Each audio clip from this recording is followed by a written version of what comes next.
dari Graves Esports. So, Perbanas Institute mana suaranya?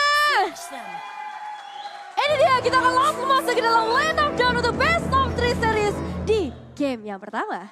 Untuk Power dan Ians ternyata yang menggunakan Redrin ya. Jungle-nya ada di Redrin. Nah, tadi kan udah gue bahas juga ya, kalau misalkan Pakito UDSP artinya ya dia bisa menang dari power clear-nya. Tapi sementara ternyata Erca tadi yang pakai Terizla. Terizla mid. Oke. Terizla mid enak tau. Karena aku pernah coba juga nih, Vin. Clear-nya cepat. Oh iya ya, kayak sempat dipakai juga di minggu pertama atau minggu kedua ya? Tipikal dari grafis tuh memang Terizla di mid. Dia yang pernah pakai Hellcard kayaknya grafis juga deh. Hellcard mid kalau nggak salah. Iya. Atau bukan ya? Lupa. Aku lupa juga sih. Tapi ini harus diseimbangkan emang sama roamer yang sama-sama sering ikut ke arah team fight ya. Kayak sekarang mereka ngebawa Faramis juga yang nantinya bakal butuh presence dari seorang Faramis ketika masuk ke arah perebutan objektif. Konsepnya enak ya berarti. Mid-nya memang lebih keras, tapi roamernya jadi lebih sustain. Dia pakai Faramis di roamer ya, ada altar, ada damage-nya memang nggak sesakit Faramis mid lah. Tapi yang pasti ya kalau fight panjang ini enak banget loh. Cuman ini aku kena plot twist banget ya, aku kira Edit bakal ada di area roamer, but we will see. Apakah dengan adanya flex yang diberikan oleh Gravis, ini bakal mengacak-acak juga setup dari RRQ Senna. Dengan rotasi juga dari seorang Lidak yang harusnya akan sangat amat cepat menggunakan joy-nya, dihadapkan dengan seorang Ians yang kali ini menggunakan Fredrin bakal butuh waktu untuk berjalan. Oke, mungkin kita Ketarik kali ini tapi saya belum ada melihat. Pemirsa masih ada efek yang bisa masuk dari dalam tubuh dari seorang Ias dan langsung berhasil mendapatkan first blood di bawah 2 menit yang pertama. First blood presented by KFC. Wow, ini first blood yang mahal banget pastinya untuk RRQ karena yang dia dapetin targetnya adalah jungle. Tidak ada power retribution dan sekarang Turtle udah mulai di setup oleh teman-teman RRQ. Ya, ini setup yang tidak ada perlawanan sama sekali sih dari Gravis dengan kehilangan seorang Ridak di awal. Itu menjadi satu pukulan mundur yang sangat amat terasa sih. Setidaknya ada sedikit space yang bisa mereka ciptakan di area bottom lane. Mereka clear dengan sangat amat cepat supaya bisa langsung join rotasi di sisi mid lane. Ataupun kalau misalnya mereka pengen paksain ke arah gold lane nantinya. Oke, temponya agak sedikit pelan ya. Karena memang mungkin dari kedua tim ini inisiasinya tuh lebih didominan sama RRQ. Tapi itu pun dengan Iron Hook loh, yang maksudnya chance kenanya kan tetap 50-50 jadinya ya. Bener. Bukan stun pasti yang targeting. Jadi mungkin kill-nya itu ada di objektif-objektif. Seperti tarik mungkin atau percobaan ganking yang di cancel. Itu bisa jadi medan tempur lah buat mereka berdua. Makanya posisi dari seorang Fighter ini harus benar-benar diperhatikan. Jangan sampai dia udah narik tapi nggak ada follow up damage. Karena kalau misalnya ya kejadian yang tadi terulang di menit-menit 7, menit-menit 8 ketika Joy udah punya power bisa aja keadaannya dibalikin. Tapi untuk sekarang sejauh ini permainan dari Arkisana masih bermain dengan tempo yang cukup lambat menunggu adanya sebuah inisiasi terlebih dahulu yang akan dilakukan oleh Gravis Esports. Oke, farming dulu mungkin dari keduanya. Fokusnya memang terhadap ke arah farming dulu. Dan jangan salah kalau farming terus grafis nanti gold lane lebih untung. Tapi RRQ sadar, nggak boleh dikasih free farming nih. Rotasinya udah mulai bergerak ke arah gold lane. Ya ini dia udah mulai terpantau beberapa pemain kali ini di arah top lane. Begitu juga untuk Gravis ya, yang sepertinya sama akan melakukan rotasi di area top lane. Begitu juga di area bottom lane yang seharusnya udah diketahui udah ada 2 pemain yang hadir dan masih bersembunyi di dalam posisinya masing-masing. Kali ini dari seorang Fighter nggak mau terlalu banyak bergerak, nggak mau memberikan juga gerakan tambahan. Wow, weapon master ternyata untuk Valentinanya dari Okta. Menarik nih, dengan emblem dasar mage, dia punya cooldown reduction 5 doang tapi ya. Masih kurang sebenarnya buat combo dari Arcane Shift dan juga Swing Strike-nya. Tapi dengan weapon master, burst damage-nya nanti akan sakit banget ketika dia, kalau memang main ke arah Clock of Destiny dan Lightning ya. Iya, iya. Dan dari segi opsi pengambilan ultimate sudah cukup banyak ya. Tapi untuk sekarang dengan adanya Turtle yang sudah terspawn, kita bakal lihat impact dari masing-masing tim yang udah mulai farming sebenarnya, mengumpulkan dan menabung item-item mereka. Apakah ini bakal menjadi impactful untuk seorang Ian yang udah mulai diganggu depan untuk Zokia bakal coba untuk mengganggu Rinja yang berhasil mengamankan ke arah Turtle. Bahkan satu kekuatan harus dibuka oleh seorang Okta mencoba untuk melarikan diri terlebih dahulu. Namun Ian sudah mulai terperangkap. Ada pressure rush mencoba untuk menahan ke latar dari seorang Ghost hadir dan Ian harus tumbang juga. Hampir aja bisa dibalikin namun Cold Altar save the day. Bisa untuk balikin keadaan Gozalzi. Timingnya cukup bagus dan sekarang invasi. Orange buff langsung ditabrak oleh Gravis. Tidak mau buang kesempatan namun double jab down. Bisa langsung ngepanis Satu yang tumbang dan ini kembali jungle yang hilang, Nevin. Wah, ini bahaya sih. Ridak udah tumbang kedua kalinya. Tanpa adanya itemization yang terlalu maksimal di arah seorang Joy, damage-nya nggak akan sebesar itu lagi buat Arkesena. Tapi tenang, ini masih di 5 menit yang pertama, apapun bisa terjadi untuk selanjutnya. Tapi sejauh ini, satu alter turret di area top lane sudah berhasil di take down yang menandakan Toy udah bisa ikut ke arah team fight. Ya, dia udah bisa tuker juga nanti. Pakitonya ngisi di top lane untuk laning jauh. Sementara Brody-nya diajak perang. Dan Brody pun hero marksman yang enak diajak perang loh. Jangan salah, karena dia punya burst damage. Yang biasanya build-nya kan ke arah Heptasis, Malefic Roar. Ya dia siap jadi follow up gitu kan. Ada defensif juga yang cukup aman. Jadi untuk turtle kedua mungkin RRQ akan bisa setup lebih baik.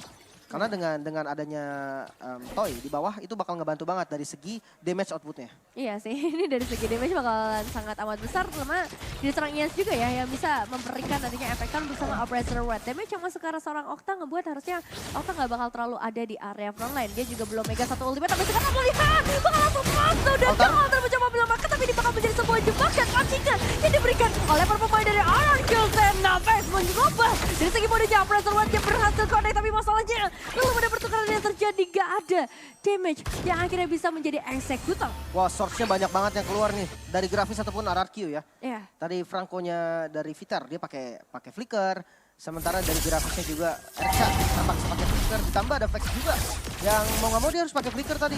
Ketika dia pernah mau red kan dia berubah, dia langsung lompat ke depan, dia pakai flicker buat ngasih damage. Tapi ya dari banyaknya source yang keluar, ternyata RRQ lebih untung. Karena dia dapetin turtle-nya free, tidak ada kontes sama sekali.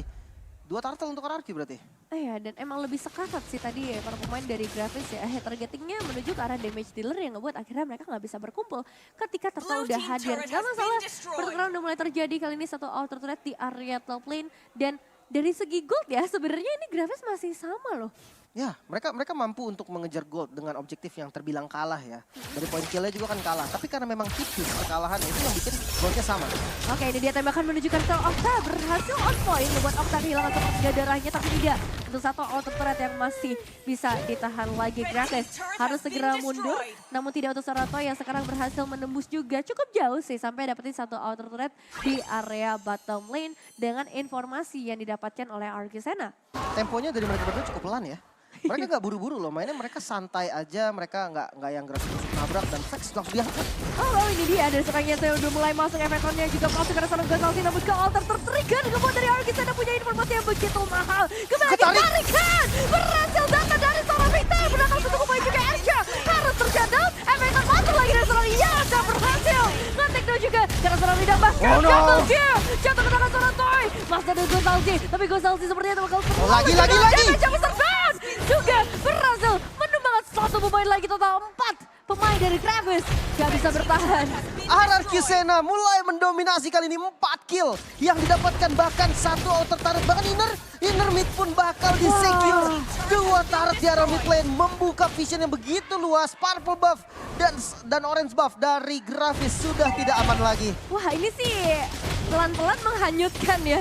Benar-benar di 8 menit pertama loh, ini menjadi satu harga yang mahal banget. Dan Altusan memang dibuka tapi yang masih punya begitu banyak HP ataupun darah di dalam tubuhnya. Dicoba untuk diganggu lagi, Rida bakal maju dan ini dia peran dari seorang face yang coba untuk mendapatkan pemain. Dan pressure sayangnya gagal untuk menambahkan darah dari seorang Ias. Masih bisa ada damage yang masuk, masih ada tarikan dari seorang Peter menumbangkan Gozalzi. Wow, satu punishment yang cukup mahal ya Gozalzi, walaupun pertukarannya memang nggak worth lah sebenarnya kan kalau kita hitung dari jungle ditukar dengan XP lane. Tapi ini kill yang bagus banget buat RRQ. Kenapa? Karena banyak source yang udah keluar juga dari Gravis. Ya. Jadi lebih untung pasti di RRQ untuk next team fight-nya. Karena Lord-nya pun langsung di setup. Nah ini karena informasi yang diberikan udah banyak, langsung nge-setup karena Lord itu memang pilihan yang paling tepat. Mungkin dari grafisnya coba untuk mirror ya, tapi karena dijaga juga nih sama Don, kayaknya bukan pilihan yang bagus sih untuk mirror sekarang. Iya, ini dia Lord yang jatuh ke tangan RRQ Sena kali ini. Efek gak bisa buat apa-apa sih. Cuman menjadi mata-mata aja sepertinya untuk memberikan informasi kepada para pemain dari Graves untuk keempat pemain lainnya. Dan sejauh ini turret dari Arkesena masih sangat aman, tentram dan damai ya. Dan setidaknya goldnya udah mulai bisa diunggulkan cukup jauh sampai ke arah 3000. Ini perbedaannya karena tadi itu team fight yang di mid lane. Inner turret soalnya dia ya. menang dapat turret dua turret berarti ya. Iya. Yang outer sama yang inner. Goldnya langsung nge-swing 3000 apalagi dapetin Lord juga sekarang. So untuk defense, high ground defense dari Gravis. sebenarnya kalau dibilang kuat ya nggak kuat juga gitu loh. Dia Paramisnya kan dari Gozal sih jadinya roamer ya. Ya. Paramis roamer ya dia nggak punya damage yang oke. Ditambah dia mengandalkan dari Beatrix kali ya nanti ya. Nah ini dia tabrakan dari seorang Don hanya untuk memberikan sedikit hambatan aja ternyata. Dan benar dengan adanya seorang Paramis di area nomor, ini bakal bermain secara pasif defensif aja untuk para pemain dari Gravis. Kalau bermain secara ofensif masih ada seorang RK yang nanti bisa dikumpulkan juga sepertinya dengan adanya seorang Kaiser. Tapi yang jelas dua inner turret sudah tumbang dan kita tahu rotasi berikutnya dari RRQ sana akan mengarah ke bagian bottom lane. Nggak bisa dipaksa juga ya, memang Lordnya ini belum bisa untuk nge-press gitu loh dengan Lordnya belum enhance. Jadi untuk dapetin semua inner turret aja itu udah jadi nilai yang bagus banget. Kutarik! Aduh Dudul ketarik dan Bladian bakal langsung poin kali ini. Ada percobaan untuk menyelamatkan dengan hanya counter tapi terlambat. Gozalzi hanya menyelamatkan dirinya sendiri. RK yang tumbang bakal jadi harga yang mahal. Ketarik lagi. Sama momennya dan ini kali ini nggak ada follow up-nya ya. Oh, nggak ada. Nggak ada, dia nggak ada Bloodhound juga, follow up-nya juga jauh. Tapi ini dua momen yang sama loh, kejadiannya di tempat yang sama. Ya dan hati-hati, jangan sampai ada momen ketiga nih, karena follow up-nya udah ready. Ini harus belajar dari kesalahan sih teman-teman dari Graves. Peter, dia udah megang satu buah immortal, jadi kalaupun dibalikin keadaannya dia masih punya satu asuransi tambahan. Dan untungnya Ironhook ketiga kalinya ini masih belum bisa connect ke arah siapapun. Mungkin bakal menunggu ke arah Lord selanjutnya kali ya. Kalau misalnya dari Graves tidak melakukan gerakan tambahan. Mungkin untuk sekarang tugas Gravis dia harus buka zonanya dulu Nevin. Dia harus buka dulu nih bus-bus yang memang perlu di-secure. Seperti ini ya, dia pakai conceal. Ya sebenarnya memang nggak ada player RRQ, tapi ya mau nggak mau dia harus ngelakuin ini. Kalau enggak dia nggak dapetin space sama sekali buat farming. Ya, dia harus cari tempat, dia harus cari informasi ya, dan ya mungkin ngebuat dari RRQ sana sekarang kehilangan informasi di mana aja posisi dari para pemain grafis. Begitu juga untuk Ians yang sekarang harus sudah mulai shifting ya, dia harus menjadi sosok frontliner bagi teman-temannya juga. Jangan sampai ditumbangkan karena sebenarnya udah 2 kali ya Ians bisa ter-take down. Fight besarnya mungkin di arah Lord kali ya. Tapi kalau memang seandainya ketangkep Pakito dari Don, itu bisa jadi team fight juga. Karena posisinya lebih ready grafis. Aduh, tertarik lagi kali ini dan Bloody Hand sudah mulai ready masih ke counter mencoba untuk menyelamatkan. Tapi hati-hati ya, akan segera hadir. Menang di zona yang pada karena 2 pemain bisa dihindarkan dengan hanya sebuah polygon. Namun, Don akan masuk dari arah yang lain juga mengincar karena seorang Faction dan Hero sudah. 1 pemain dengan adanya Pretzel Red dari seorang Iyas. 2 pemain sudah hilang kali ini dari Graves dan RRQ sana akan berhasil mendapatkan ke arah Lord yang sudah ter-enhance. Gak bisa dikontes juga. Kekalahan jumlah dari grafis yang bisa bikin mereka harus diam. Harus bisa secure apa yang bisa mereka amankan yaitu buff dari purple-nya. Lagi-lagi Lord kedua bisa didapatkan oleh RRQ Sena. Namun untuk defense-nya nih selama memang gak ada yang out position. Harusnya masih ketahan. Karena apa? Mungkin 1 atau 2 best start hilang. Tapi kalau untuk end game, masalah end game itu sebenarnya tergantung dengan positioning dari yang defense. Tapi ya kita akan lihat dulu dari instant replay-nya di mana selalu Viter dan Viter nih. Ini biang keladi dia penyebab segalanya, troublemaker nih pasti buat teman-teman grafis. Karena semua dimulai dari Ironhook yang dibuka sama Viter. Nah ini kalau untuk nge-push juga nih ketika masuk ke dalam base high ground dari grafis. Ironhook itu lebih enak untuk ditargetin Kevin. Karena mereka tuh sibuk untuk mantau kan. Waduh harus jaga jarak nih, harus ini, harus itu. Nah Viter bisa lebih bebas. Apalagi dia punya flicker nih, hati-hati aja di Montek nanti kan. Betul, yang penting clearing wave harus dilakukan dengan cepat ya oleh RRQ Sena. Sebenarnya kalau setup dengan adanya Tariza udah bagus banget, tapi sayangnya waktunya nggak cukup untuk seorang Skyzer bisa nge-meltdown siapapun yang menjadi targetnya. 1 base threat di area mid lane sudah berhasil untuk take down kali ini. Di group action sudah keluar juga 1 informasi yang mahal. Ngebuat dari seorang Skyzer harus lebih sabar lagi. Wave ini di area bottom lane bakal dimasukkan dan dia targetnya serang besar langsung menumbangkan Gozalzi. Targeting yang begitu tepat, gak ada kesempatan untuk dia ngebuka ke arah kill altarnya. Mantep kan, yang dapatnya Gozalzi lagi. Dan belum selesai ternyata Ians yang bakal menjadi badan di arah depan best turret yang diinginkan oleh teman-teman dari RRQ. Dan di defense juga mati-matian oleh grafis. Jadi harus hati-hati untuk RRQ dan grafis.